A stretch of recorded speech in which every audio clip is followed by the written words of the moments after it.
Provinsi Riau adalah tanah yang kaya akan sumber daya alam dengan masyarakatnya yang arif dan bijaksana, memegang erat nilai tradisi dan budaya Melayu.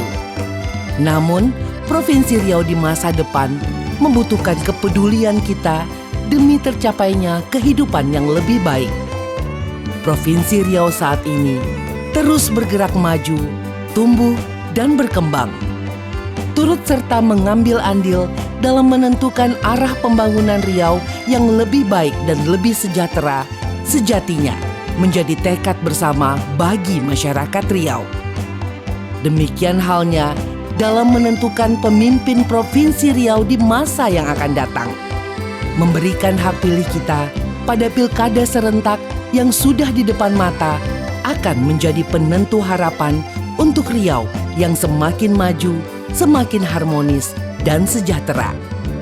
Kita perlu memastikan hak suara kita untuk berpartisipasi dan tidak disalahgunakan.